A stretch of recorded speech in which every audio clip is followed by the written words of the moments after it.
다시 만나서 반갑습니다. 오늘 미국 기준으로 하면은 로시 하샤나입니다. 오늘이. 그래서 미국의 동부 지역의 대부분 학교가 오늘 학교 가지 않습니다.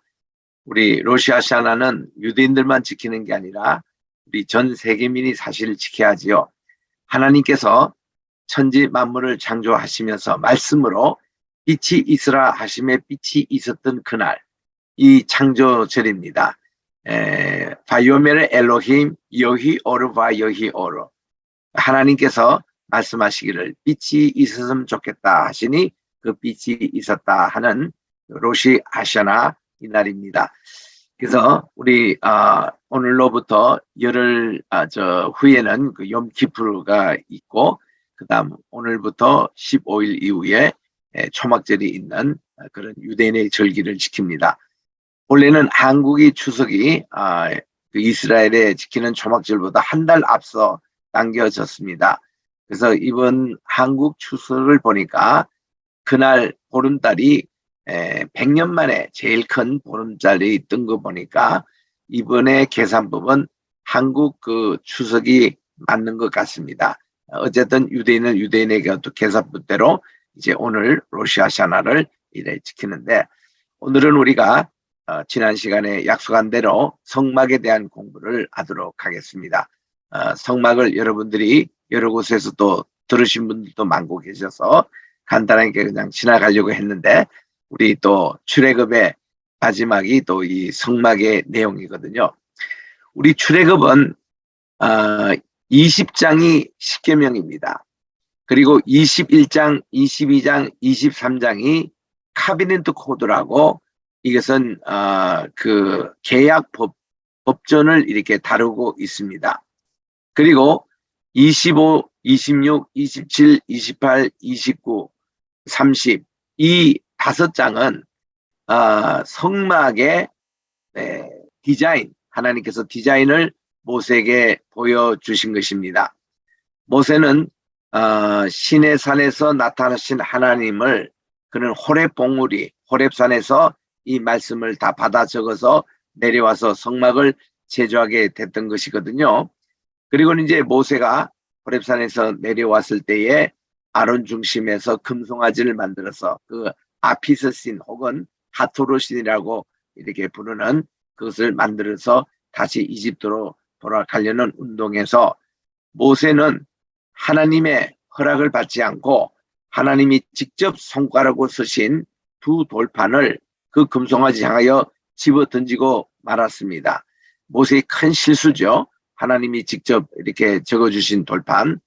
그래서 이 금송아지도 깨지고 그 당시에 여기에 참석했던 그 반역자들이 다 지진으로 인해서 매장이 됐던 참 불행한 일들이 있었습니다. 그게 이제 출애굽기 31장, 32, 33, 34 6장에 걸쳐서 이런 내용이 있습니다. 그리고 출애굽기 35장부터 40장까지 이 6장은 아까 25장에서 30장에 주신 하나님의 성막의 디자인을 그대로 만든 것입니다. 하나님의 그 디자인을 그대로 만든 것이에요. 우리가 하나님의 교회도 마찬가지고 모든 것을 하나님의 디자인 그대로 이렇게 지어진 것은 완벽하고 하나님의 뜻이 그대로 담겨 있습니다. 다른 예를 들어서 우리 창세기 1장에 나오는 하나님의 창조의 디자인, 첫째 날은 뭘 하고 둘째 날은 뭐 있고 셋째 날에 이것이 그대로 다 이루어진 것이 창세기 1장 31절까지의 내용입니다. 그래서 하나님께서 그 지으신 것을 보시고 매우 좋아하셨더라. 바야르 엘로힘 키토브 할 때 메오드라는 단어를 사용하겠습니다. 매우 좋아했다. It was very good. 이것을 이제 토브 메오드라고 그러거든요. 메오드라는 게 매우라는 이런 그 강조를 하고 있는 것입니다. 그래서 하나님의 창조의 디자인도 퍼펙트. 그리고 창세기 6장에 보면은 하나님이 노아에게 방주를 지어라 할 때 노아의 방주도 하나님의 디자인대로 지었습니다. 그 당시 3층짜리 축소판으로 만들고 문 하나 만들고 창 하나 만들고 그렇게 해서 하나님의 디자인대로 이게 방주지 절대로 배가 아닙니다. 배는 돛대도 있고 사대도 있어야 되고 키도 있어야 되는데 그리고 닷도 있어야 되는데 아무것도 여기는 없었습니다. 하나님이 가라면 가고 서라면 서고 하나님이 인도해 주시는 것이 이게 방주입니다. 아크라는 이 방주. 그 방주라는 단어를 꼭까지 쓰고 있는 것이 모세를 이제 100일 동안 키우다가 도저히 아므람과 요게벳이 포기를 하고 나일강에 이제 보낼 때 갈 때 그 상자도 아크라고 그렇게 합니다. 그리고 하나님의 이제 성막이 오늘 이렇게 공부를 하는데 성막에서도 가장 중요한 부분인 지성소 안에 핵심적인 언약궤 이거를 아크 오브 카비넌트라고 그래요. 그래서 우리 노아의 방주 또 이 모세의 갈상자 또 여기 성막에 있는 중심인 아크 오브 카비넌트 이 지성소에 있는 언약궤 이것이 모두 다가 같은 단어를 쓰고 있다는 사실입니다. 그게 이제 이 아크가 바로 이제 이 하나님의 성막의 중심적인 곳이고 이 성막이라는 그 이름 자체가 하나님의 임재, 하나님께서 거기에 거하신다라는 태번너클이죠. 그래서 이 천국은 이 성막을 잘 이해하시면 천국을 우리가 한눈에 볼 수 있는 그림자입니다. 이 성막이 천국의 그림자입니다. 이런 면에서 우리 오늘 성막을 살펴보도록 하겠습니다. 여기 사진에 나오는 이것이 이제 성막의 전형적인 모습인데 지금 이 시내 이제 산 밑에 성막을 최초로 만들어지고 이 성막이 42번째 옮겨간 곳이 예루살렘이거든요. 그거를 이제 꼭 공부하겠습니다만은 이 성막이 이동할 때는 항상 여기 언약궤 뚜껑을 우리가 시연자, 멀시시티라 그럽니다. 시연소 혹은 시연자. 여기서 나온 쉐키나 하나님의 임재를 상징하는 하나님의 영광의 불꽃이 이 낮에 쫙 낮을 때 이게 구름 기둥이 되어가지고 이게 전체 이스라엘의 장막을 친 곳을 구름을 가려서 그 따가운 햇살을 이것이 막아줍니다. 그러면 갈증도 덜하고 또 덜 덥고 하나님이 이렇게 시원하게 만들어 주시고 밤이 되면 또 이것이 불기둥으로 변해가지고 쫙 여기서부터 불기둥이 쫙 나오면은 불은 환하게 해요. 그들이 촛불을 켜지 않아도 보름달보다 더 밝은 그 빛으로 다 이스라엘을 비춰주시고 또 이 불기둥은 열이 있었습니다. 따뜻함이 있어서 그 광야 시절에 참 이거 추울 수 있는 곳인데 지금 또 이게 광야에 가면은 참 춥거든요. 저녁 되고 밤 되면은. 그러나 이 불기둥으로 따뜻하게 해주시고 또 보호해 주시고 이렇게 해서 하나님이 안전하게 지켜주시고 쉬게 하시고 따뜻하게 해주신 불기둥으로 이스라엘을 보호를 하십니다. 참 이것이 중심에서 이 성막에서 나왔다는 거. 우리 그 출애굽기 맨 끝에 보면은 성막이 다 완성이 됐을 때에 하나님은 이 불기둥과 구름기둥이 이 성막 중심으로 쫙 나오는 것을 봅니다. 그전에도 물론 하나님이 출애굽기 14장 지난 시간에 공부한 대로 그들이 이제 출애굽을 할 때 홍해바다가 앞에 이제 가로놓여 있고 뒤에는 애국 군대가 따라왔을 때 이미 그때도 하나님의 불기둥과 구름기둥으로 이스라엘 보호해 주셨어요. 그리고 이 새벽에 불구름기둥이 함께 나타나 가지고 홍해바다를 가르고 또 뒤에 따른 이집 군대를 다 수몰시키는 이런 역사를 이룬 것을 우리가 보게 되는데 이런 성막을 오늘 이제 공부하게 되는 것입니다. 자, 우리 한 주제를 가지고 가장 많이 나오는 것이 성막입니다. 성경에서 1189장에서 약 50장에 해당되는 여기에서 성막이 나옵니다. 출애굽에서 13장에 해당되는 것이 성막에 관한 내용입니다. 자, 보세요. 우리 출애굽할 때에 우리 그 출애굽기 이 18장부터 시작해서 40장까지 이르는 13장에 걸쳐가 출애굽이 그걸 다루고 있고 또 레위기 때 보면은 하나님께 예배를 드리는 모든 것이 성막 중심으로 이렇게 예배가 진행이 되는데 1장부터 앞에 17장까지 해당되는 18장이 이 성막에 대한 얘기를 다루고 있습니다. 또 민수기에서는 13장, 신명기에서는 2장, 히브리서는 넉 장에 걸쳐서 히브리서 7장, 8장, 9장, 10장에 걸쳐서 이 성막에 대해서 다루고 있어서 모두 50장에 해당되는 것이 성막을 다루고 있는 겁니다. 그래서 tabernacle is the most popular singular subject.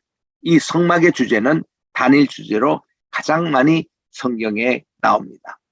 이 성막이 곧 교회고, 이 또 예수님이 성막이고, 천국 우리가 간다할 때 천막이 곧 성소, 바로 이 하나님의 장막입니다.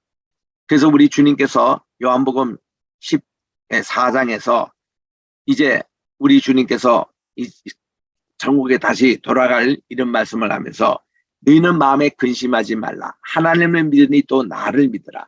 내가 너희들을 위하여 먼저 천국에 가서 너희들이 거할 이 장막을 내가 준비할 것이다. 그런 말씀을 하셨습니다. 고린도후서 5장 1절부터 5절에도 보니까 우리가 육신의 장막이 벗겨지는 그 순간에 하늘의 장막을 입겠다고 말씀하고 계시는 겁니다. 그래서 이 천국이 장막의 개념으로 성경을 소개하고 있습니다. 그래서 우리 장막을 잘 이해하셔야 구원에 대한 것도 잘 이해하시고, 또 우리 특별히 요한복음을 볼 때는 이 장막 예배 중심으로 나오기 때문에 이것을 잘 보시면 요한복음이 다 열립니다. 이런 내용들을 오늘 좀 살펴보도록 하겠습니다. 많은 크리스찬들이 주님과 영원토록 천국에 살기를 원하지요. 그러나 어떻게 거기 갈 수 있는지에 대해서 잘 모릅니다. 하나님께서는 성경에 자세하게 천국에서 가르쳐 주신 이 장막, 이 성막의 디자인이 있는데 이것을 잘 모르고 그냥 지나간다거나 구약을 읽을 때 그냥 읽으면은 아무 효력이 없습니다. 이게 천국의 모형, 미리 보여주는 그런 이제 그림자로 우리가 읽으셔야 됩니다. 자, 우리 성막을 이렇게 전체를 보면은 우리 100규빗 이게 길입니다. 폭은 50규빗으로 되어 있어요. 그러니까 이 전체 장막을 반으로 이렇게 딱 나누면은 50규빗, 50규빗씩 두 개 정사각형에 이것이 두 개 모아져 있습니다. 거기서 한 이 정사각형에 해당되는 걸 꼽표로 딱 해서 딱 중심에 보면 여기가 번제단이 있어요. 그리고 뒤에 정사각형에 꼽표를 딱 보면 중간에 지성소, 바로 하나님의 언약궤가 거기에 나옵니다. 그게 그 센터 중심으로 딱 규정 있게 되어 있는 것이 성막의 모습이에요. 성막을 들어갈 때 이거를 성막의 문이라 그럽니다. 예수님께서 직접 말씀하시기를 요한복음 10장에서 내가 양의 문이다 할 때 그게 성막의 문이라는 뜻이거든요. 이 성막의 문은 이 폭이 20규빗입니다.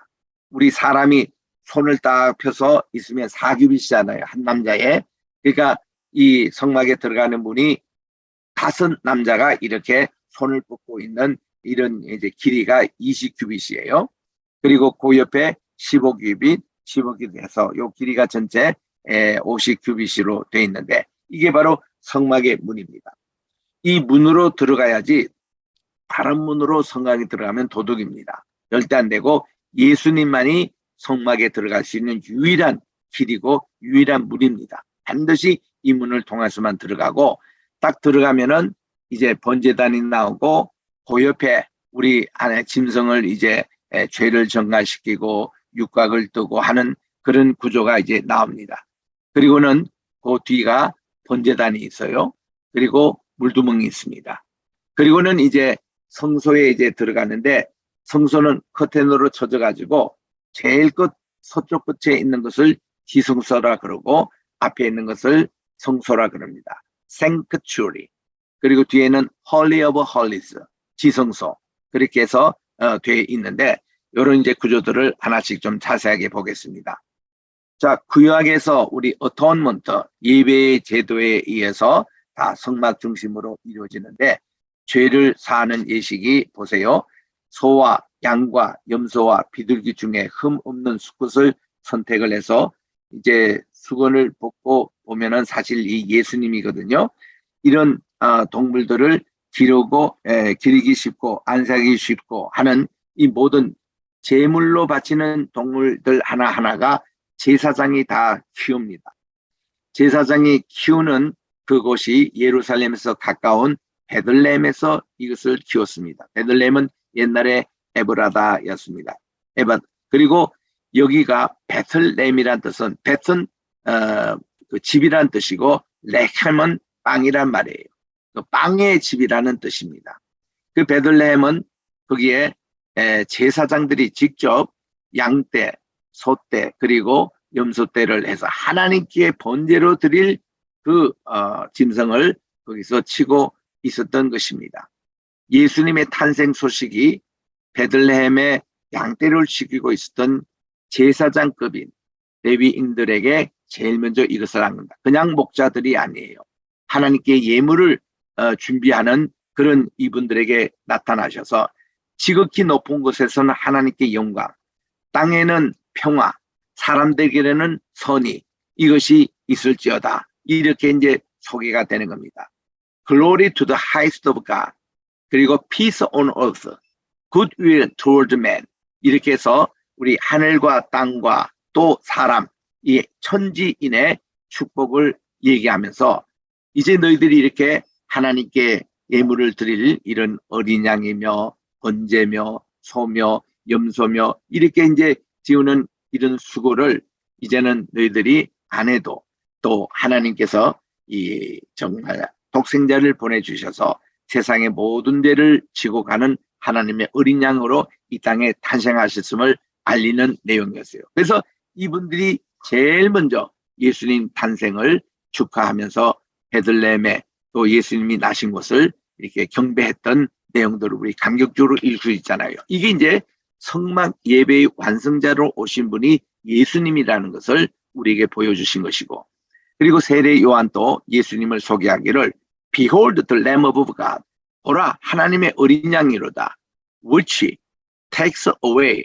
all sin of the world, 세상의 모든 죄를 지고 가시는 하나님의 어린 양이로다. 우리 희생양이라는 것은 바로 이제 제사장들이 여기에 오면은 지금 여기 사진에도 나오듯이 이 어린 양 앞에 모든 죄를 첨가합니다. 내가 지난 1년 동안 욤키푸르 이후에 대속죄일 이후에 지었던 모든 죄를 여기에 다 덮어씌웁니다. 그러면 이 양은 모든 인간의 죄 지은 것을 다 걸머지고 이제 그가 바로 옆에 육각도일 때 머리 따고 꼬리 따고 그리고 4개 발을 닦는 것을 육각을 각을 뜬다 그렇게 표현하거든요. 6조각으로 나눈 거예요. 그리고서는 제사장들이 그게 이제 배를 갈라서 그게 모든 내장을 꺼내가지고 물로 씻고 그리고 번제단에 다 바치고 모든 피는 다 대야에 다 담아다가 이 피를 이 번제단의 네 뿔에 이제 다 바르고 또 안에 가서 향단에 있는 물 위에도 4개 바르면서 속죄를 우리가 하는 것이죠. 이런 짐승 우리 희생 제사입니다. 이런 내용들이 성막 중심으로 이제 일어나는 것이죠. 그래서 여기에 보면 이제 그 우리가 안수한다 할 때 레잉 앤스라고 할 때는 처음에 이 안수 개념이 트랜스퍼런스 개념이에요. 전가한다는 내용입니다. 우리 전가한다는 요것이 우리 한국에 오니까 은행 용어에 이체라는 단어를 많이 쓰더라고요. 제가 40년 전 미국 갈 때만 해도 이체라는 단어를 이 은행에서 거의 우리가 들어본 적이 없는데 지금 한국에서 이 은행에서 이체라는 단어를 많이 씁니다. 이체는 뭔가니 내 계정에 있는 돈을 상대방에 있는 계좌에게 그게 옮겨지는 것을 이체라 그러잖아요. 이 트랜스퍼런스라고.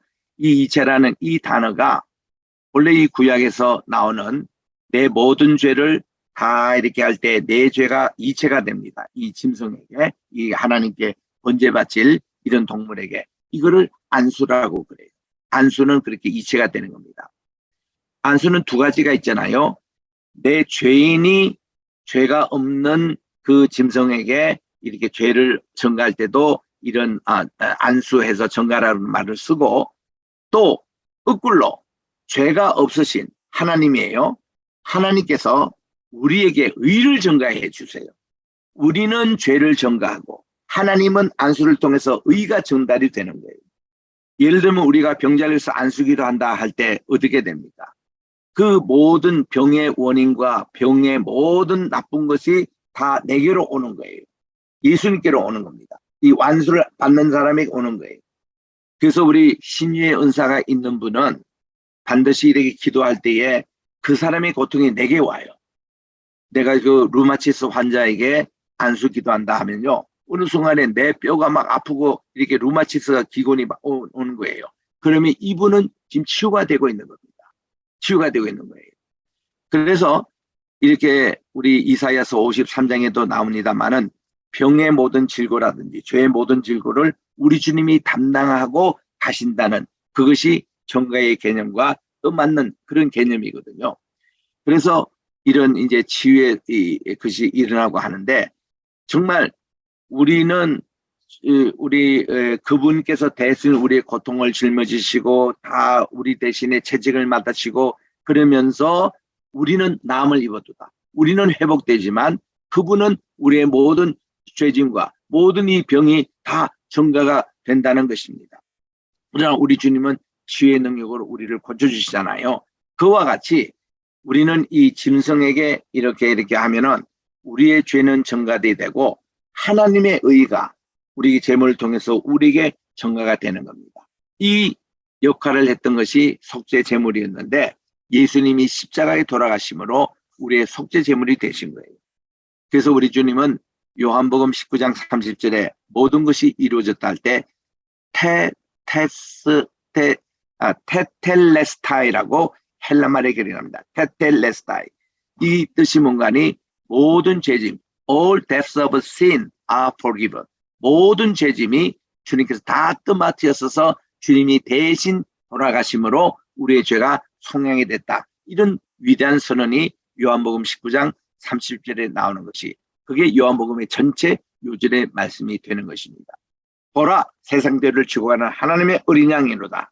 그래서 우리 주님은 공생의 3년 반 동안 뭘 하시냐면은 모든 세상 사람들의 죄들을 주님만 믿기만 하면 주님에게 와서 이 죄도 제가 주님께 고백합니다. 이 죄도 고백합니다. 다 그거를 지금 받는 기간이 3년 반 걸렸다는 거예요.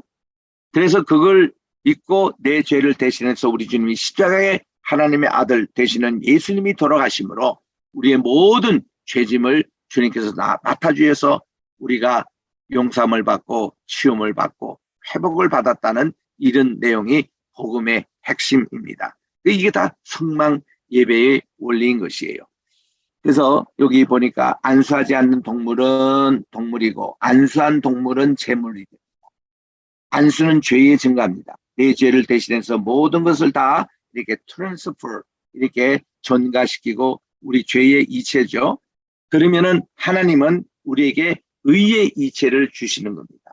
이런 내용들을 로마서 1장부터 3장에 잘 우리에게 소개가 되고 있는 거예요. 그래서 로마서 3장 25절에 보니까 예수님은 우리의 화목 제물이라고 말씀해 주셨는데 그 화목 제물이라는 용어를 propitiation이라고 그렇게 킹제임스 바이블은 번역하고 있습니다. propitiation. 이것이 바로 속죄의 양이에요. 또 마가복음 10장 45절에는 이거를 ransom이라고 하고 있습니다. 속죄 제물. 인자는 이렇게 섬김을 받으려 온 게 아니라 섬기려 하고 많은 사람들을 위하여 자기 목숨을 대속물로 주기 위함이라. 랜섬으로 주기 위함이라. 그 때문에 우리 주님께서 오신 거거든요. 이것이 이 성막 예배를 잘 이해하면은 이해가 되는 겁니다. 자, 오늘 우리 미국에서는 로시 하샤나를 지킵니다. 이날을 나팔절이라고 그럽니다. 이 양각 나팔을 제사장이 뚜 하고 불면서 이제 이게 한 해가 시작이 됩니다. 이런 나팔 부는 것과 같이 우리 하나님께 죄 속함을 받은 그날 욤 리키프레도 나팔을 우리가 붑니다. 모든 죄를 다 가져오라는 거죠. 그러면은 이것을 오늘 용서를 받고 우리가 새로운 삶을 시작되는 것을 알리는 기쁨의 나팔이 이제 불려지는 것이거든요.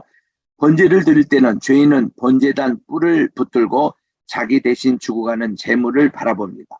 그때 제사장은 나팔을 불어줍니다. 민수기 10장 10절에 또 너희 희락의 날 그리고 너의 정한 절기와 월삭의 번제물의 위에와 화목제물을 위해 나팔을 불라라고 그렇게 되어 있습니다. 그래서 우리는 오늘날 교회 종을 칩니다마는 이게 이제 나팔을 이렇게 부는 그런 의식이 이제 나와 있습니다. 자, 요 오른쪽에 있는 거기에 보면은 이제 그 제사장이 흠도 없고 티도 없고 하나님께 바칠 제물로 완벽한 것을 끌고 옵니다. 그러면 우리 보통 성도님들은 이런 제물을 끌고 올 수가 없어요. 그렇게 키울 수가 없습니다. 이렇게 제사장들이 베들레헴에서 키웠던 이것을 가지고 돈으로 삽니다. 그래서 이 살 때는 이 성전 화폐와 또 이렇게 일반 화폐가 따로 있습니다. 일반 화폐 보면 로마 시대 때는 그게 가이사 초상화가 있는 거 가지고 헌금을 못 드려요. 반드시 성전에 와서 성전 화폐로 셰켈로 이거를 바꿔야 합니다. 그리고 그걸 가지고 이렇게 재물을 구입해야 됩니다. 그래서 이 환전이 항상 성전 주변에 있어야 됩니다. 예수님 때의 이 환전 상인들이 남자들이 기도하는 처소까지 와서 그를 쫓아낸 거예요. 그분들은 이 기도처까지는 오면 안 됩니다. 밖에서 해야죠. 환전 상인이 또 필요합니다. 그래서 이렇게 해서 예배가 이제 시작이 되는데 이렇게 그 제물, 속죄 제물을 이렇게 하면은 그 옆에서 모든 죄를 전부 다 전가를 시킵니다. 그리고는 그 중간중간면 제사장과 그 예배드리는 자가 육각을 떠요. 이 짐승에. 그리고 내장을 꺼내고 또 씻고 피는 전부 다 제사장이 다 받아가지고 이거를 가지고 이제 번제단에 가서 뿔에도 바르고 또 이것을 남은 것은 쏟기도 하고 또 필요하면 향단도 들어가서 성소에 가서 뿌리기도 합니다. 그런 과정을 거쳐가지고 이제 번제할 거 태우고 속죄제도 태우고 속건제도 태우고 하는 것이 거기에 있고 안에 들어가면 성소 안에 향단에는 소제만 하나님께 태워서 드리는 예배를 드리게 되어 있습니다. 그래서 이것이 성막인데 동서남북으로 이스라엘 12지파가 쫙 진을 치고 있습니다.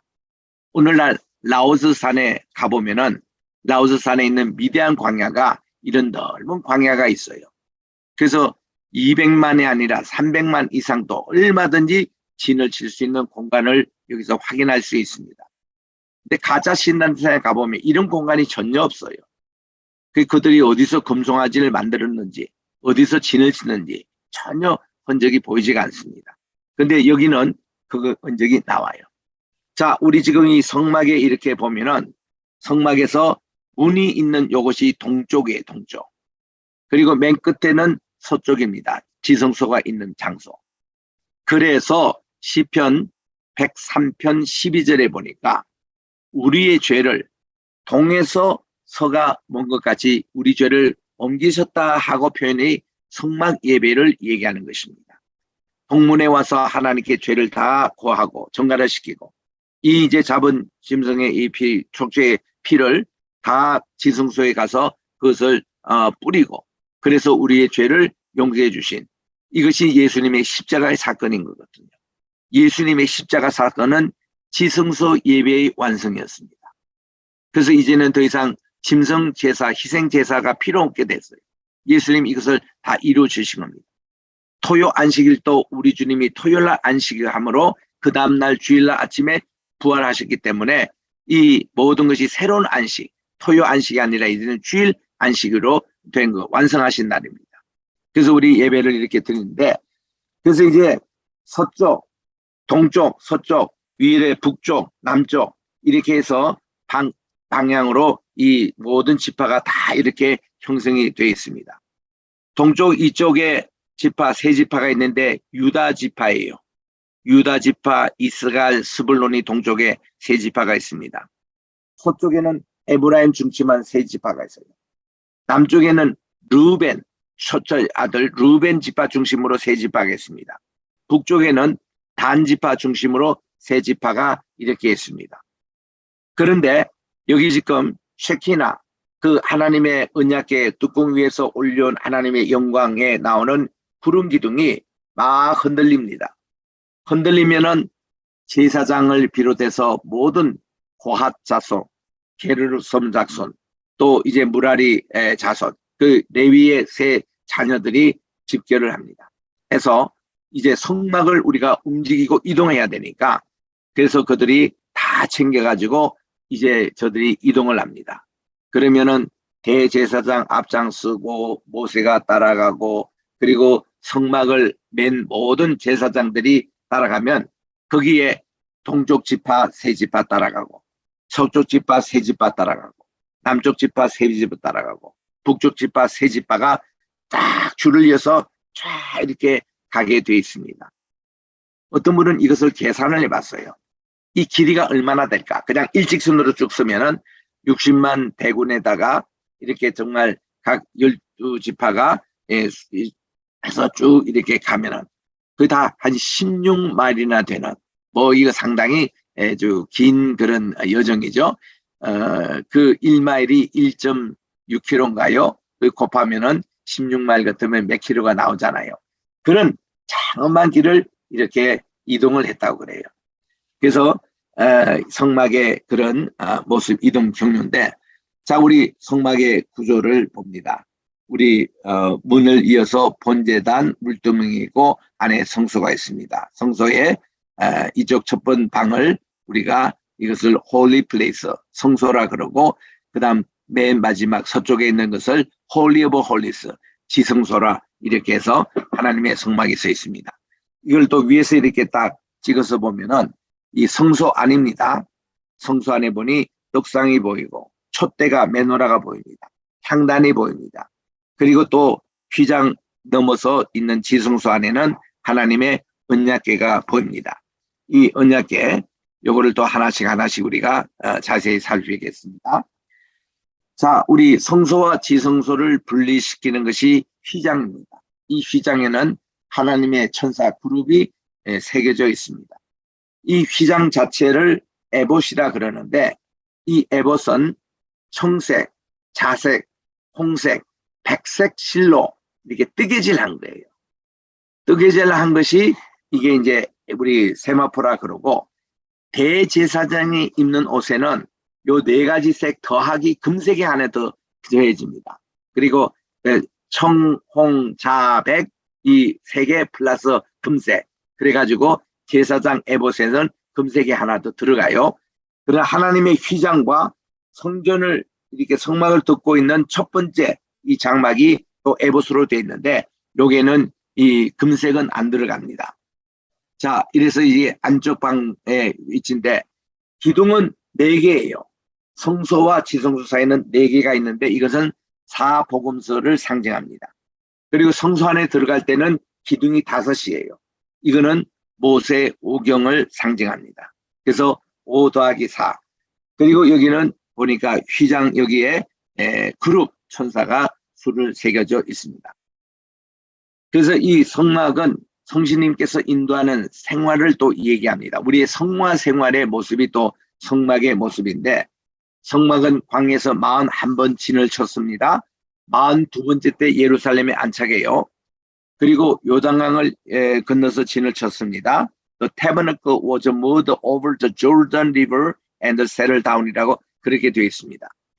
그래서 우리 마태복음 1장에 나오는 예수님의 그 족보에 아브라함과 다윗의 자손 예수님의 42대라는 이것이 모두 14대, 14대, 14대. 이거를 다 더하면 42대. 그래서 우리 지난 시간도 말씀드린 또 40이라는 게 성경에서 여러 가지 숫자를 얘기하고 있습니다. 먼저 성막이 42번째 만에 예루살렘에 안착이 돼서 성전이 됐다는 거, 예수님의 족보가 42대 배수를 이렇게 했다는 거, 이거 맞추기 위해서 4사람의 유대의 왕을 빼버리고 14를 맞춘 거예요. 왜냐하면 14, 이 40이라는 거 곱하기 14 곱하기 3인데, 이 14라는 숫자는 다윗의 숫자입니다. 히브리 글자의 4번째인 달레스, 6배 글자는 바우, 그리고 4번째 글자인 달레스. 요걸 합치면 4 더하기 6 4기 4는 14. 이게 다윗의 숫자거든요. 그래서 14 하면 유대인들은 다 알아요. 다윗이라는 거. 그래서 이 42대를 강조함으로 14대, 14대, 14대. 즉 예수님은 다시 오시고자 하는 새로운 다윗 강조법을 그렇게 쓰고 있습니다. 마태복음 1장에서 예수님의 족보에서 그 솔로몬도 왕이었고 로몬도 왕이었고 이런데 아무도 왕의 직함을 쓰지 않아요. 오로지 다윗에게만 왕을 거기에 붙입니다. 다윗 왕이라고. 나머지는 왕을 쓰지 않아요. 이만큼 예수님이 새로 오실 다윗 왕이라는 것을 강조하면서 이렇게 40이 있는데, 우리 40이라는 게 지난 시간에도 말씀드린 대로 이게 3년 반이지 않습니까? 한 때, 두 때, 반 때, 1 더하기 2 더하기 0.5 하면은 3.5, 7의 절반입니다. 이게 다 달수로 더하면은 12개월 더하기 24개월 더하기 6개월 하면은 42가 나와요. 이거로 또 일수로 풀으면은 1260일이 나옵니다. 그 다니엘서에 나오는 것이죠. 거기에 플러스 30 하면 1290일도 나와요. 1220일과 1290일의 차이도 제가 종말로 강의할 때 이걸 자세히 설명합니다만 이렇게 해서 42와 다 관계가 돼 있어요. 그뿐만 아닙니다. 엘리야가 우리하고 같은 성적인데 기도하니까 3년 반 동안 비가 오지 않았어요. 근데 갈멜산에서 하나님께 기도하고 했더니 42개월 만에 또 비가 다시 내렸습니다. 또 마카비 독립운동할 때에 그들이 42개월 만에 성전을 다시 회복했습니다. 마카비 집안에서. 그래서 이 톨레미 4세가 이 에피판에서 정말 이 성전을 예배를 금지시키고 제우스 신상을 하고 또 돼지 피를 말리고 했던 모든 것이 3년 반 만에 그들이 회복이 됩니다. 또 예수님께서 이 지상에 오실 때에 오늘 로시 하샤나 이때 예수님이 세례를 받으셨잖아요. 침례를 받으셨잖아요. 그 예수님이 공생에는 3년 반입니다. 오늘 이렇게 창조절에 침례를 받으시고 그리고 3번 유월절을 지내셨어요. 그래서 이 유월절을 하는데 앞으로 6개월 후가 유월절이거든요. 그래서 이 3년 반 동안 주님이 공생애를 살아가신 겁니다. 또 앞으로 있을 이제 환란 7년 환란도 보면 절반을 나누면은 전 3년 반, 후 3년 반 얘기합니다. 전 3년 반에는 이제 사탄이 이제 그 평화의 방법으로 이렇게 평화의 빛의 사자로 가장해 가지고 많은 인류를 속이는 기간 아닙니까? 근데 후 3년 반에는 사탄이 본색을 드러내면서 적그리스도로 그때는 아무도 예배도 못 드리고 얼마나 어려운 상황인지 몰라요. 이런 영적인 상황에서 하도 그러니까 우리 계시록 14장에 보면은 천사가 직접 이 하늘에 배너를 이렇게 걸치면서 하나님의 영원한 복음을 전하고 있습니다. 그런 시대가 바로 이 후 3년 반의 그런 시대지 않습니까? 그래서 이런 것이 전부 다 3년 반, 3년 반, 즉 42개월씩 이렇게 다 끊는 것을 보게 됩니다. 하나 더 구약에 나오는 레위인들이 찾을 수 있는 도읍이 42개 도성입니다. 12지파 여기에서 이제 그 도네이션을 받아가지고 중간 가운데 땅은 레위인이 차지하는 것이 42개 성읍이거든요. 거기에 플러스 6개 도피성이 또 있어요. 이 도피성 있는 걸 합치면 48개 레위인들이 차지한 이것이 나옵니다. 자, 지금 우리 여기에 첫 번째 보는 것이 이제 하나님의 언약궤의 모습입니다. 이런 모습들을 우리가 보면서 그 안에 2개의 돌판 항아리 또 아론의 상단 지팡이가 있는 것을 보는데 언약궤의 모습 여러 가지 형태가 있습니다. 그 중에 하나입니다. 2 그룹이 날개를 연하여 마주보고 있고 이 가운데 있는 여기는 하나님의 불이 있어요. 그래서 이 지성소 안에는 항상 이렇게 밝습니다. 여기서 이제 쫙 낮에 올라간 게 구름 기둥, 또 밤에 올라간 게 푸른 기둥, 새벽에 불구름 기둥, 여기서부터 출발하잖아요. 요 뚜껑을 언약궤의 뚜껑입니다. 속죄소라고 그래요. 멀시시. 여기에 피를 7번 뿌림으로 우리의 죄가 속량함을 받는 것이거든요. 이게. 그리고 이제 여기 이 언약궤는 길이가 2규빗 반이에요. 그리고 폭이 1규빗 반입니다. 높이가 1규빗 반이에요. 한 규빗이 2뼘이니까 3뼘이 높이고 폭이고 길이는 2규빗 반 5뼘입니다. 이게 이제 우리 언약궤. 그리고 이거는 채를 해가지고 반드시 고핫 자손. 그 레위의 2번째 아들이 고핫 자손 아닙니까? 이 고핫 자손에서 난 사람이 아므람이고 아므람의 아들이 아론이고 딸이 미리암이고 그 아들이 모세입니다. 그래서 이 아므람 집안 자체가 고핫 그 자손이에요. 요 자손만이 이게 지성소와 또 향단과 촛대와 또 이렇게 떡상을 어깨에 매도록 되어 있습니다. 이거를 아무쪼록 인도하면은 우사처럼 죽게 돼 있어요. 그런데 이거를 반드시 어깨에 메고 옮겨야 됩니다. 우사처럼 바알 사람들이 섬기는 신전 아니면 다곤 사람들이 섬기는 블레셋 신처럼 뭐 황소에 끌고 이렇게 술에 태우고 가다가는 큰 사고가 나요. 그게 우사 사건이었고, 그래서 이거를 꼭 어깨에 매도록 되어 있습니다. 내부에는 보니까 모세 정말 언약궤가 있고 만나 항아리가 있고 아론의 쌍난 지팡이가 좀 긴데 2규빗바 5변보다 넓은데 기적적으로 이게 축속해서 들어갔다는 얘기가 히브리서 9장에 나와요. 그 구약에서는 이 아론의 쌍난 지팡이가 이 안에 들어간 게 아니라 이 지성소 앞에 있었다고 그랬습니다. 앞에 있는데 신약에서는 이것이 축소돼서 이 안에 들어간 것으로 그렇게 나옵니다. 이것이 지금 향단에서 예배를 드리고 있는 대제사장의 모습. 향단에서 지금 지성소로 가기 위해서는 휘장을 거쳐서 나가는데 휘장 여기는 하나님의 그 천사가 수놓고 있다는 거. 홀리 오브 홀리 이미지입니다. 여기 이제 두 천사가 날개를 연하여 속죄소를 덮고 있습니다. 그래서 여기에 있는 속죄소는 쉐키나라고 그러는데 하나님에게 인재를 상징하는 여호와의 불을요 우리 눈으로 직접 보면은 죽습니다.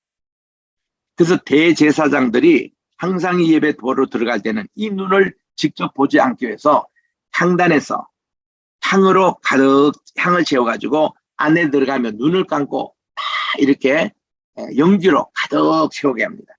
그 연기가 이 불을 가리게 만들어야 돼요. 그 지금 그 가리는 그 모습을 여기서 봅니다. 그리고서는 짐승의 이제 그 속죄의 피를 가지고 일부분 뿌려야 되는데 한 번은 하늘을 향해서 뿌려야 돼요. 또 이 동쪽에서 저 남쪽으로 3번 이렇게 튕겨서 뿌리고 북쪽에서 3번 튕겨서 뿌리고 7번을 뿌려야 됩니다. 그러니까 죄가 속죄가 되는 그런 이제 모습들을 봅니다. 여기서는 우리 대속죄를 준비하기 위해서 제사장들이 분주합니다. 여기에 떡상에서 진설병을 이렇게 새떡으로 갈고 또 촛대에 기름을 다 부어가지고 불이 꺼지지 않도록 늘 당금을 하고 제사장들이 늘 이 바쁩니다. 이렇게 매일 이렇게. 그리고 대제사장은 향단에 이렇게 연기를 피워가지고 이 연기를 가득해서 지성소 들어갈 때 연기부터 다 이거를 뿌려서 하나님의 쉐키나를 직접 보는 일이 없도록 그렇게 합니다. 그래서 성소의 휘장, 널판들, 금그릇들 이런 기구들을 보고요. 그리고 이 성막에는 4개 덮개로 이렇게 덮여 있습니다. 그러니까 성소에 들어가면 컴컴하지요. 이게 메노라 촛대가 없으면. 그러나 이게 이제 덮개인데 첫 번 덮개가 뭔가니 우리 여기 있는 대로 에봇으로 만든 그러니까 청색, 자색, 홍색, 백색 4개 실로 뜨개질한 이거를 에봇이라 했잖아요. 에봇이 처음에 이렇게 덮여지는 겁니다. 이 에봇의 의미는 하나님이 우리와 함께 계시다. 임마누엘의 상징이에요. 하나님의 말씀이 우리 가운데 거하시다. 그 상징입니다. 그리고 그 위에 보면 하얀 흰색의 양의 그 이제 털을 만든 덮개를 가지고 이렇게 덮습니다. 그 다음에 이제 진홍색으로 된 그런 덮개를 덮습니다. 그리고 맨 마지막에는 해달이라고 그 이제 바다에 사는 이제 그 해달 이 새카만 우리 그거를 가지고 이렇게 해서 햇빛도 차단하고 이 바깥에는 까만색으로 이렇게 또 덮개를 졌습니다. 그래서 이게 하나하나가 다 의미가 있는 말씀이거든요.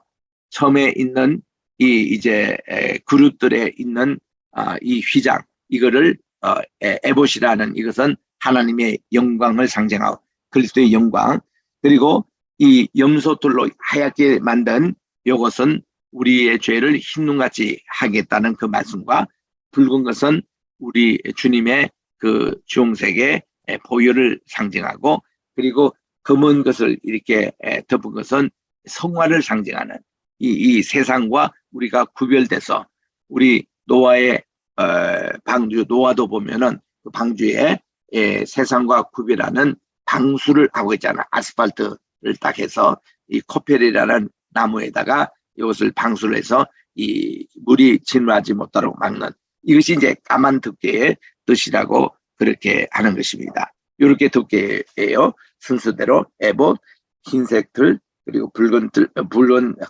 덮개, 마지막에는 이게 검은 덮개라고 그렇게 되어 있습니다. 해막의 덮개, 이게 이제 에봇의 모양으로 되어 있고, 여기 에봇의 덮개, 그리고 흰색의 덮개, 빨간색의 덮개, 그리고 까만색의 덮개 이렇게 해서 마지막이 뜨거운 태양을 찬란하는 요게 이제 교회의 덮개입니다. 대제사장의 복장 지난주에 우리가 설명을 했던 바입니다. 흰 두건을 쓰고 이마에는 카도시라도나이 하나님께 성결이고 그리고 이 두견에도 6지팍씩 이 보석이 이렇게 있고 그리고 이 가슴에 이거를 흉배라 그러는데 흉배에 12지파의 보석들이 다 있고 흉매 안에는 우림과 둠미 판결패를 이렇게 갖고 있고 진리의 허리띠 이걸 에봇으로 만들어서 이렇게 했습니다. 그리고 이 겉옷에 있는 것이 다 에봇으로 이렇게 가리고 있습니다. 그리고 안에는 청색으로 된 세마포옷을 입는데 이 청색은 하나님의 뜻, 신성, 하나님의 신성을 상징한다고 그래요. 거룩성을. 그리고 그 안에는 흰 세마포 옷을 입습니다. 이거는 순결을 상징하고 하나님께 죄의 속죄를 상징하는.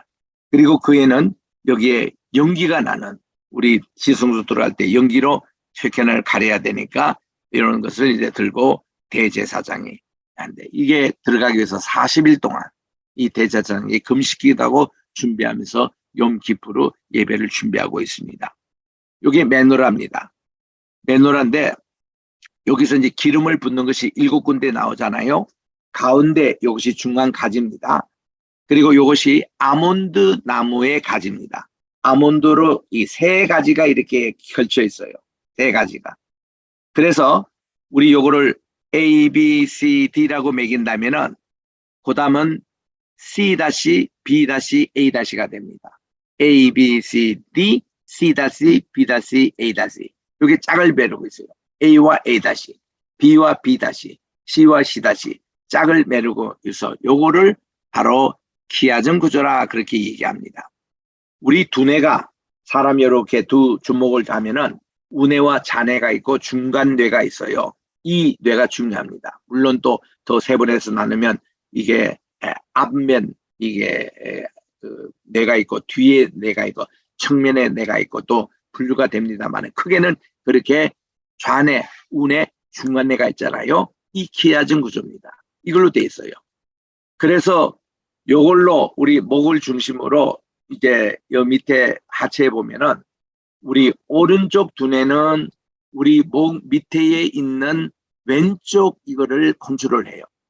또 왼쪽 눈은 이쪽에 오른쪽 바디를 컨트롤 합니다.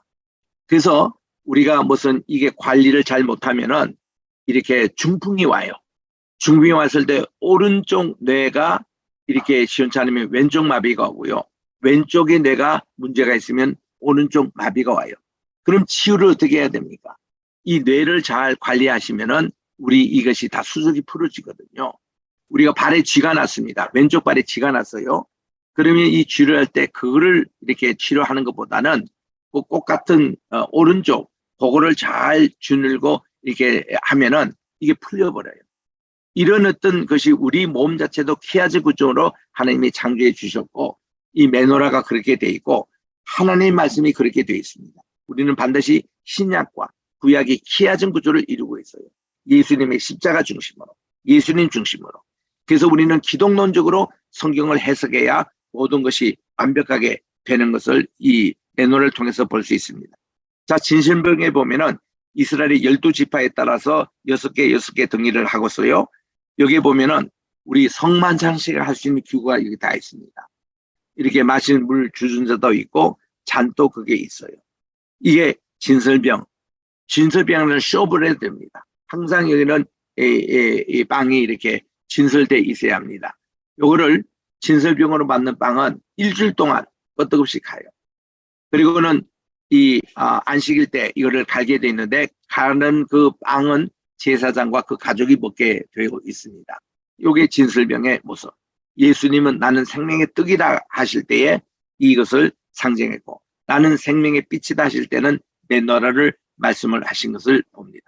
그리고 향단은 예수님의 들으신 대제사장 기도를 얘기할 수 있는 것이죠. 이게 분향당입니다. 향단. 여기서는 소제를 드리게 돼서요. 아까 저 앞에서는 번제단 이거를 바치는 여기는 소제, 곡식을 태워서 하나님께 바치는 분향단이 여기에 있습니다. 대제사장에 예배 드리는 모습이고요.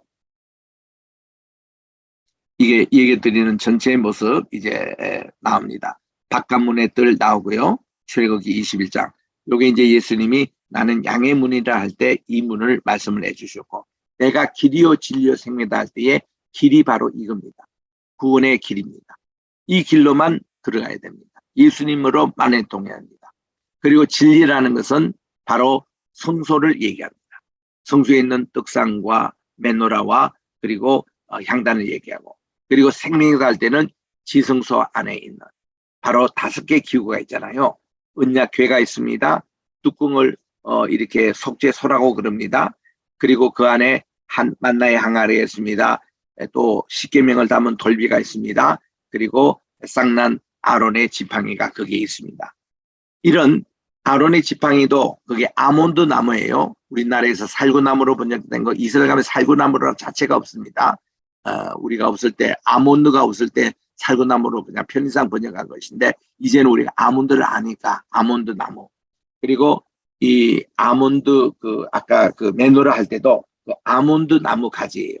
그게 아몬드에 3가지가 있어서 A, B, C, D, B, C, B, A 이렇게 해서 메노라가 이렇게 형성된 거.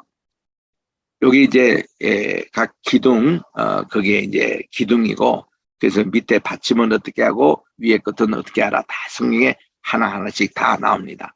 바깥들 휘장. 그래서 우리 뉴욕에 우리 최근사님이라는 분이 계시는데 이분이 이 성막에 있는 것을 그대로 재현해 가지고 100분의 1로 만드셨어요. 만드셔가지고 성교제 다니며 성막 강의를 하고 계시는 분인데 지금은 어떤지를 모르겠습니다. 제가 한 15년 전에 이분 모시고 콜롬비아 구사신학교에 가서도 재연을 했고 또 브라질에도 가고 이제 그랬던 적이 있는데 이거를 다 손으로 만드신 분이 계신다는 거예요. 그래서 돈도 많이 들었고 이 성전 위장. 자 여기서 이제 죄의 증거가 이루어집니다.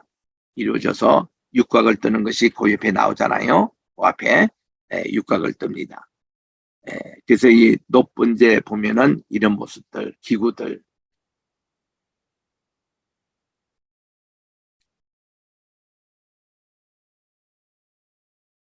실제로 예배 드리는 장면입니다.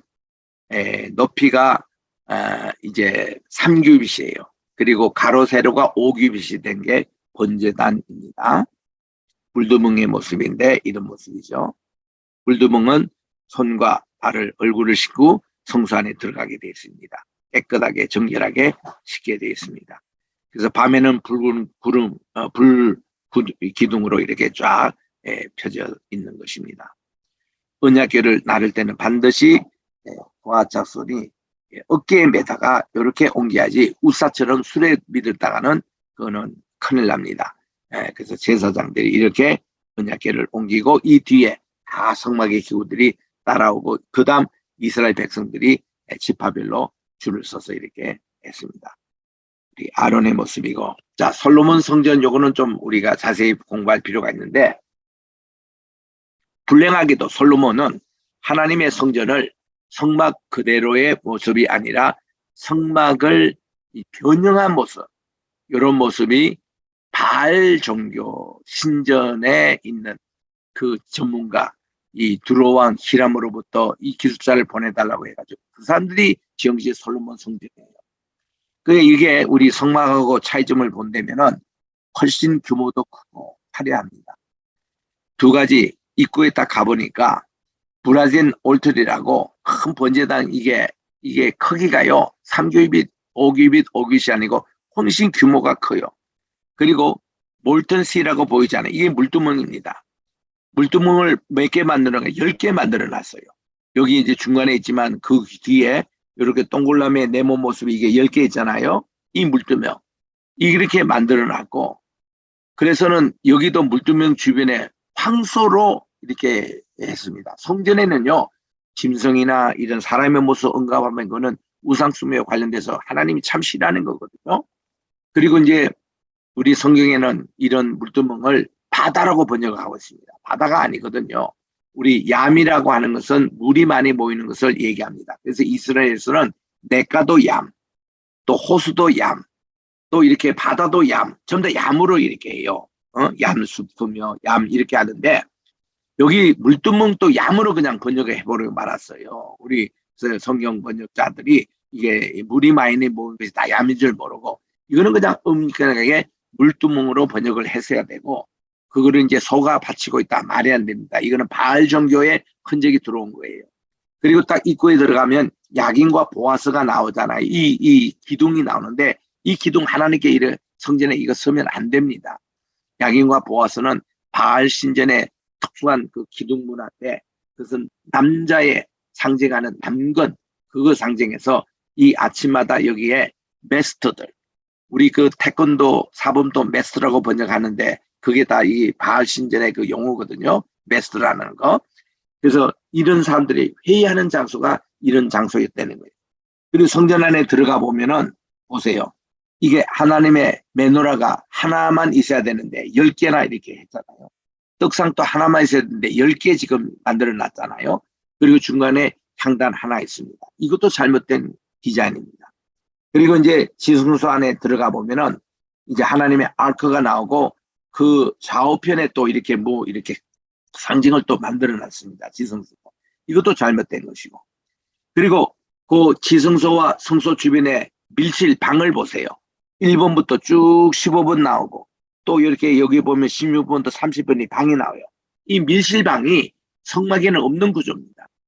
이게 있으므로 이것이 본도 비추겠고 또 우상들도 성기는 방이 돼버리고 훗날 우리 에스겔 8장에 쭉 나옵니다만은 이런 밀실 있는 게 이것도 다 바알 종교에서 나온 거예요. 바알 종교 신전에 가보면 이런 밀실에서 남녀가 서로 이렇게 궁합을 마치고 이 성행위를 했습니다.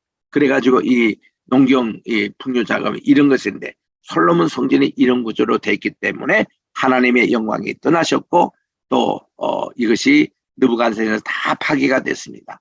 하나님이 기뻐하시는 성전 같으면 오늘까지도 보관해야 되시는데 이런 구조 때문에 하나님이 별로 기뻐하지 않으셨다는 거예요. 그러나 열왕기상에서 8장에 솔로몬이 하도 봉헌기도 하나님께 감동을 해서 하나님께서 그냥 이것을 한 400년 예배드리게 하시고서는 결국 이것은 다 파괴가 됩니다.